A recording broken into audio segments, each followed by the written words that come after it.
இதுதான் 2025 ஐபிஎல்ல Chennai super கிங்ஸோட best playing 11 இருக்கும். ஓப்பனிங் பேட்ஸ்மேன் சந்தேகமே இல்ல, ருத்ராஜ் கைக்வாட் மற்றும் தேவான் கான்வே. ஃபர்ஸ்ட் ரவுண்ட்ல ஒரே ஆப்ஷன் ராகுல் திரிபாதி. இது மாதிரி பிளேயரை எடுத்து அவங்கள ஃபார்முக்கு கொண்டு வர்றது தான் சிஎஸ்கேக்கு கை வந்த கலை.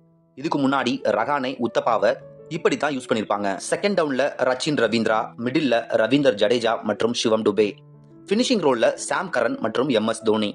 எவ்வளவு ஓவர்ஸ் ஆட போறாங்கன்றத பொறுத்து எம்எஸ் தோனியும் சாம் கரனும் முன்ன பின்ன கண்டிப்பா விளையாடுவாங்க. மிடில் விளையாட போற எல்லாருமே லெஃப்ட் ஹேண்ட் பேட்ஸ்மேன் அப்படின்றது தான் ஒரே ஒரு குறை. ஸ்பின் பவுலிங் ஆப்ஷனா ரவி அஸ்வின். மேட்சை ஸ்டார்ட் பண்ணி வைக்கிறதுக்கு பவுலிங்ல இம்பாக்ட் பிளேயரா கலீல் அகமது மற்றும் அன்சுல் கம்போஜ். டெத் ஓவர்ல மேட்சை முடிச்சு வைக்க மத்திஷா பத்ரனா. ராகுல் திரிபாதி சரியா பண்ணல அப்படின்னா தீபக் கூடா இல்ல விஜய் சங்கர் ரீப்ளேஸ் பண்ண சான்ஸ் இருக்கு. நீங்க சென்னை சூப்பர் கிங்ஸோட ஃபேன் அப்படின்னா இந்த வீடியோவை லைக் பண்ணிட்டு நம்ம சேனலை சப்ஸ்கிரைப் பண்ணிடுங்க. உங்களோட பெஸ்ட் பிளேயிங் 11 என்னன்றத கமெண்ட் செக்ஷன்ல எங்களோட ஷேர் பண்ணிக்கோங்க.